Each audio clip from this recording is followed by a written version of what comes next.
People are looking for answers about life and death. No doubt you've wondered about life after death. What happens when we die? Will we just cease to exist? Will we become ghosts haunting the attic of our old house? Will we be reincarnated as some other creature? You know, the world is filled with ideas about what happens to us when we die. But you know, as Bible believers, we don't have to engage in such speculation and guessing games, because the Bible tells us both where we came from and where we're going. The Bible traces the soul of man from conception into eternity. The soul of man doesn't actually begin on the earth, it begins in heaven.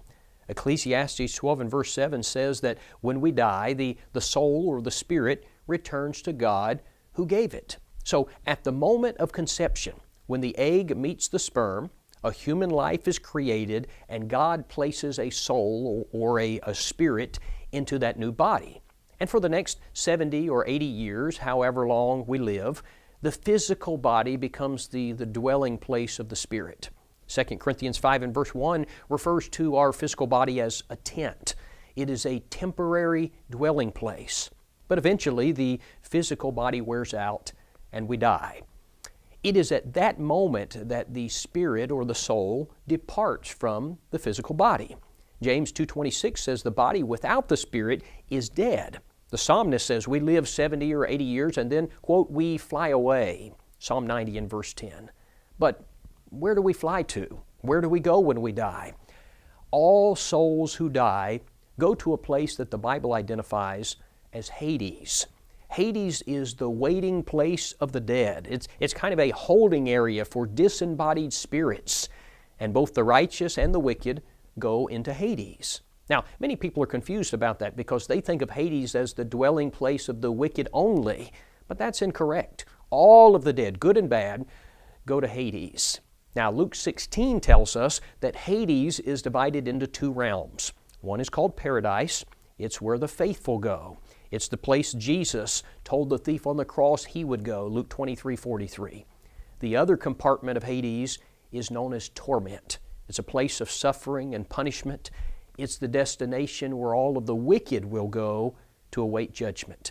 Friends, with the exception of the Lord Jesus Christ, all of the souls who have ever died are still in the Hadean realm. They're in Hades, awaiting the day of the Lord.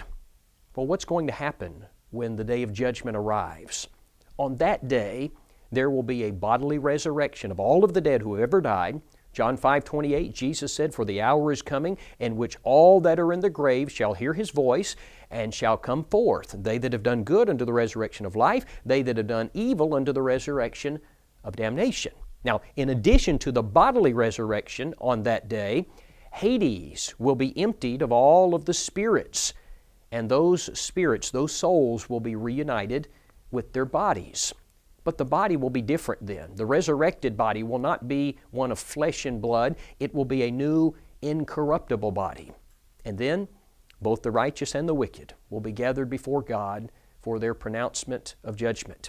And at that time, God will reward the righteous by calling them to inherit heaven, a place of eternal comfort and bliss. But the wicked will be sentenced to hell, a place of eternal fire in the lake that burns with fire and brimstone. Dear friend, the most important issue in this discussion is, in which of those alternatives will you spend eternity? You know, where you go when you die depends on what you do while you live. If you're interested in a more in-depth study of what happens to us when we die, or a study on how to be saved from hell, we invite you to visit the following links, where you can find detailed lessons tracing the Scriptures for these very important topics.